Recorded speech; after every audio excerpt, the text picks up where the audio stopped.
Hello friends, कैसे हैं आप सब लोग। गौरव सर एकेडमी पर एक बार फिर से आप सभी का स्वागत है दोस्तों। और जिन लोगों का भी उत्तराखंड लेक्चरर प्रीलिम्स क्वालिफाई हुआ है, आप लोगों को बहुत बहुत बधाई मेरी तरफ से। और अब मेंस के लिए आप लोग किस प्रकार से तैयारी करें और क्या स्ट्रेटेजी होनी चाहिए, उसके ऊपर हम इस वीडियो के अंदर बात करेंगे। और साथ के साथ जो केमिस्ट्री वाले हैं उनके लिए मैं स्पेशल जो है बुक्स भी बताऊंगा, और बेसिक कौन कौन सी बुक पढ़नी चाहिए। वैसे तो बहुत सारी बुक्स हैं, लेकिन आपके पास मिनिमम एक आध ऐसी कौन सी बुक्स हो जिससे कि आप अपना सिलेबस, क्योंकि अब मेंस के लिए मुश्किल से 2 या 3 महीने का टाइम मिलेगा, या 2.5 महीने ज़्यादा से ज़्यादा। तो इसी में आप लोगों को सारा का सारा जो है वो सिलेबस कवर करना है। तो कैसे आप कर सकते हैं उस इस वीडियो के अंदर हम उसमें बात करने वाले हैं। ठीक है, तो ज़्यादा लंबा वीडियो नहीं होगा, इसीलिए आप लोग वीडियो को स्किप मत करना, ध्यान से मेरी बात सुनना।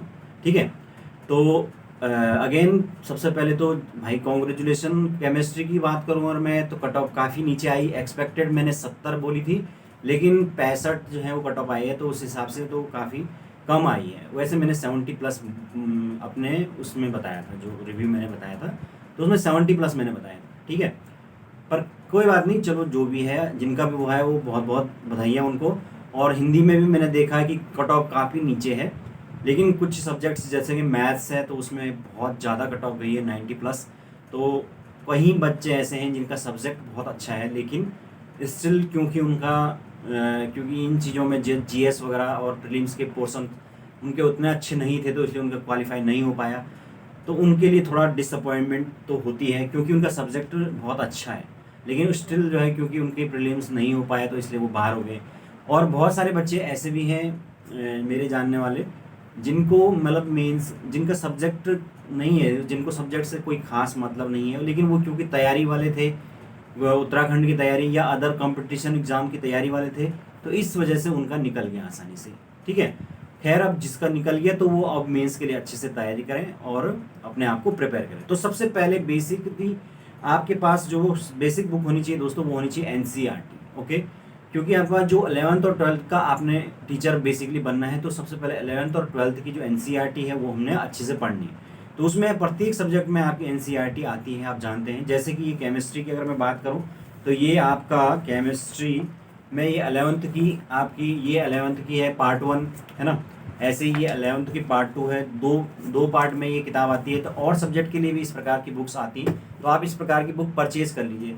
जिसके बाद नहीं है तो वो अगर ऑनलाइन जो आजकल बहुत सारे पीडीएफ वगैरह मिल जाते हैं, तो पीडीएफ भी मिल सकती है, लेकिन उसमें पढ़ने के लिए थोड़ा मुश्किल रहेगा, तो बेटर है ख़रीद लें तो अच्छी बात है। फिर ये जो 12th की, उसके बाद 12th की भी हम केमिस्ट्री की बात करूँ मैं अगर, तो 2 पार्ट में जो है वो 12th की बुक है इसकी एनसीईआरटी की, तो ये भी आपके पास होनी बहुत ज़्यादा ज़रूरी है। ठीक है, तो ये लगभग 50-60% जो है सिलेबस इसमें कवर हो जाता है। लेकिन फिर उसके बाद कुछ एडवांस बुकें आपको पढ़ने की ज़रूरत है, और सब्जेक्ट के अंदर भी, केमिस्ट्री के अंदर भी, जिसके अंदर आप एक दो बेसिक मतलब जो ग्रेजुएशन के लेवल की बुकें एक आध उठानी है आपको। ऐसे तो बहुत सारी बुकें हैं, लेकिन इतनी सारी अगर ले ली तो वो पढ़ी तो नहीं जाएगी, है ना।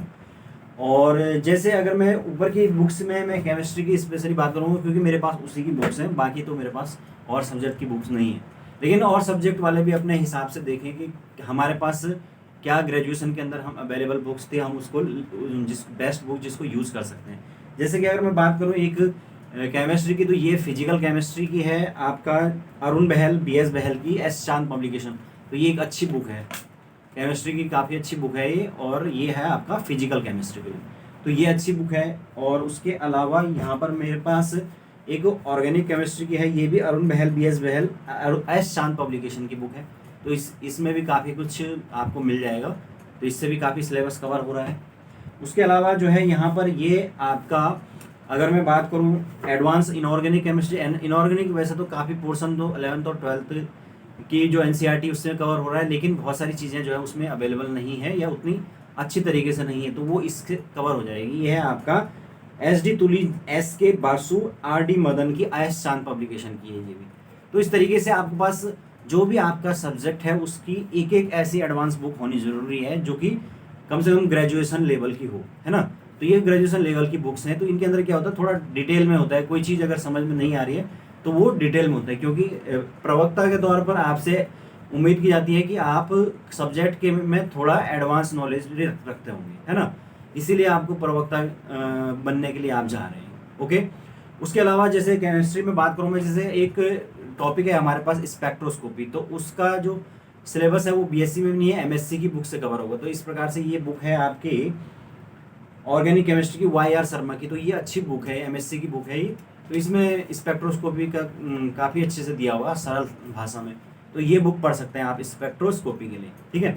इस तरीके से ये तो हो गया। अब सबसे मेन बात आती है ये सब होने के बाद कि प्रैक्टिस प्रैक्टिस कैसे करें, क्योंकि बुक आपने सिलेबस उठाया, सिलेबस को प्रिंट आउट करा के चिपका दिया एक जगह पर और उसके हिसाब से आपने पढ़ भी लिया, लेकिन उसके बाद मेन चीज़ होती है कि आप प्रैक्टिस कर रहे हैं कि नहीं कर रहे। तो उसके लिए सबसे पहले आप जो प्रीवियस ईयर क्वेश्चंस हैं उनको सॉल्व कीजिए। उसके लिए आपका प्रीवियस ईयर्स आते हैं, जैसे कि अब उत्तराखंड के तो स्पेशल पेपर के लिए नहीं आता है यहाँ पे, लेकिन यूपी का आता है घटना चक्र।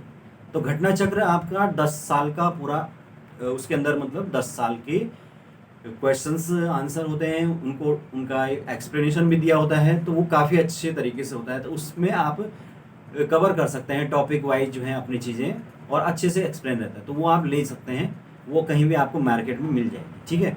तो वो आप ले सकते हैं। उसके अलावा मेरे पास अगर बुक की बात करूँ तो ये इस तरीके से इस तरीके की बुक भी है मेरे पास। ये शॉर्ट बुक है, रिवाइज के लिए अच्छी बुक है, ये केबीएस के लिए है, ये केबीएस पीजीटी के लिए आती है, अरिहंत की है।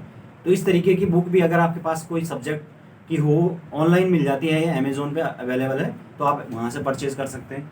ऐसे ही आपके पास प्रैक्टिस सेट के लिए कोई बुक होनी चाहिए, तो ये आपकी एक ही बुक है, ये आर गुप्ता की बुक है, ये प्रैक्टिस, इसमें बहुत सारे प्रैक्टिस क्वेश्चन हैं, केवल प्रैक्टिस क्वेश्चन है पूरे ये।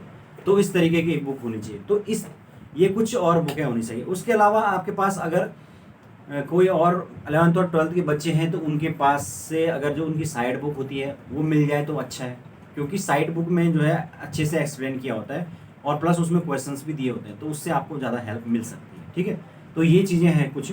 और उसके अलावा जैसे कुछ बच्चे ऐसे हैं जिनको इंग्लिश में प्रॉब्लम हो जाती है, तो वो हिंदी की पुरानी बुक्स भी देख सकते हैं। जैसे मैं बात करूँ केमिस्ट्री की, तो ये एक ऑर्गेनिक मेरे पास पुरानी बुक पड़ी है अकार्बनिक रसायन की। तो इस तरीके की ये बहुत पुरानी बुक है, पता नहीं कब की, 1990 के बाद की है, लेकिन उसके अंदर भी पूरा सिलेबस है कंप्लीट। तो इस तरीके की जो पुरानी बुक्स होती हैं हिंदी में अवेलेबल हैं ये, तो ऐसी बुक्स आपको मिल जाएंगी, क्योंकि जो पुराने स्टूडेंट हैं उनसे कहीं से कंसल्ट कर सकते हैं। और या आपके पास जो नए बच्चे हैं उनके नीट वगैरह की बुक है, एबीसी केमिस्ट्री की बुक्स हैं, एबीसी केमिस्ट्री, तो भी अच्छी बुक हैं। तो इस तरीके की जो साइड बुक होती है वो आपको हेल्प करती है। और केमिस्ट्री में नहीं, सारे सब्जेक्ट के अंदर आपके पास ऐसी साइड बुक अवेलेबल हैं, ठीक है। तो इन साइड बुक की सहायता से आप क्या कर सकते हैं, अपना जो 11th और 12th है उसको स्ट्रॉन्ग कर सकते हैं, और सिलेबस के अकॉर्डिंग ही आपको चलना है, अपनी तरफ से कुछ नहीं करना है। बहुत सारे टॉपिक ऐसे हैं जो सिलेबस में हटाए हुए हैं, तो हमको वो ज़बरदस्ती नहीं पढ़ने, जब सिलेबस में है ही नहीं तो हम क्यों पढ़ेंगे। जो चीज़ सिलेबस में ऑलरेडी सिलेबस इसका, अगर मैं केमिस्ट्री की बात करूं तो बहुत ज़्यादा है, और सब्जेक्ट में भी अपना अपना सबका सिलेबस है, आपने देख लिया होगा, और काफ़ी लंबा चौड़ा इसका सिलेबस है। तो आप अपने सिलेबस के सबसे पहले तो देखिए कि उसका जो प्रॉपर सिलेबस है उसको प्रिंट आउट निकाल के उसको लगा दीजिए, उसके पोर्शन देखिए कि कौन कौन से पोर्शन अलग अलग उसके हो सकते हैं। जैसे कि अगर मैं केमिस्ट्री की बात करूं तो इनऑर्गेनिक, ऑर्गेनिक, फिजिकल, 3 पोर्शन आपके होते हैं। तो इन तीनों पोर्शनों को अलग से मैं इनकी जो है इनकी बुक्स देख लूँगा, और सबसे पहले तो मैं जो सिलेबस के अकॉर्डिंग टॉपिक देख लूँगा कि मुझे टॉपिक सारे मिल रहे हैं कि नहीं मिल रहे हैं, ठीक है। तो ये चीज़ें आप कर सकते हैं, और उसके माध्यम से आप अपनी तैयारी कर सकते हैं। और साथ के साथ जब आप टॉपिक को करें तो उसके जो प्रैक्टिस क्वेश्चन है वो घटना चक्र से या किसी और बुक से उससे करते रहें, तो उससे आपको हेल्प मिलती रहेगी। अगर कोई टॉपिक समझ में नहीं आ रहा तो यूट्यूब है, आजकल तो सब कुछ यूट्यूब पे मिल जाता है, तो यूट्यूब पे जाइए, अपने सब्जेक्ट को डालिए। अगर मुझे इकोनॉमिक्स में किसी चीज़ में दिक्कत है तो अपने उस टॉपिक का नाम डालिए और अपने सब्जेक्ट का नाम डाल दिए, वो टॉपिक आपके पास 50 टीचर उसको समझाने वाले मिल जाएंगे। अगर केमिस्ट्री में दिक्कत है, मैथ्स में दिक्कत, किसी भी सब्जेक्ट में आपको आपका जो सब्जेक्ट है उसको सर्च करना है, 2 मिनट का काम है, और उस पर आपको बढ़िया से बढ़िया अवेलेबल वीडियोस यूट्यूब पर मिल जाएंगे, तो उसकी आप हेल्प ले सकते हैं। बेसिकली ये है कि आपको मेहनत अपनी तरफ से बहुत ज़्यादा करनी ही होगी, क्योंकि एक्स्ट्रा एफर्ट जो लगाएगा उसी का होगा। बाकी जो है प्रीलिम्स के अंदर बहुत सारे बच्चों का हुआ है, लेकिन मेंस में तो उनमें से सिलेक्टेड बच्चों का ही होना है, आपको पता है ना। तो इन बच्चों में से जो सिलेक्टेड क्रीम बच्चे हैं वो जब वो ही निकलेंगे, तो वो कैसे निकलेंगे, वो तब निकलेंगे जब आप जो बच्चे अपना एक्स्ट्रा एफर्ट डालेंगे। कम से कम आप अगर बिजी भी हैं तो 5 से 6 घंटे आपको स्टडी के लिए निकालने हैं इस टाइम पे, क्योंकि इससे कम में काम नहीं बन पाएगा। पहले तो ज़्यादा, कम से कम 7-8 घंटे, नहीं तो 5-6 तो कम से कम एटलीस्ट इतना तो आपको 2-3 महीने के लिए करना ही होगा, ठीक है। अब बात मेरी रही तो बहुत सारे बच्चे जो है मुझे बोल रहे हैं सर आप क्यों नहीं करवा रहे हो केमिस्ट्री, तो फिर मैंने भी सोचा है कि मैं केमिस्ट्री करा रहा हूँ, ठीक है। कुछ वीडियो मैं इसके ऑलरेडी बना चुका हूँ और कुछ मैं अब आगे बनाऊँगा, ठीक है। तो बेसिकली मैं एक टेलीग्राम ग्रुप बना रहा हूँ केमिस्ट्री के लिए, और उस टेलीग्राम ग्रुप में जो है जो भी बच्चा अगर पढ़ना चाहता है वो उसको वहाँ पे ऐड कर लिया जाएगा। उसमें मैं उससे फीस ले लूँगा, उसमें ऐड कर दूंगा, और उसके बाद क्या करेंगे कि उसके अंदर मैं रिकॉर्डेड वीडियो के लिंक डाल दिया करूँगा, ताकि जो भी बच्चे जब भी उसको टाइम लगे वो उस वीडियोस को देख ले, और साथ के साथ उसका पीडीएफ भी मैं उस ग्रुप के अंदर डाल दूंगा, ताकि जब भी उसे टाइम लगे वो उस वीडियो को देखे, पीडीएफ को पढ़े और फिर अपने हिसाब से काम करे। क्योंकि बच्चे सबका अपना अलग अलग टाइमिंग है, तो इसलिए मेरे पास इतना टाइम नहीं है कि मैं सब प्रत्येक बच्चे को बोलूँ कि अच्छा अब तुझे कब पढ़ना है, तुझे कब पढ़ना है।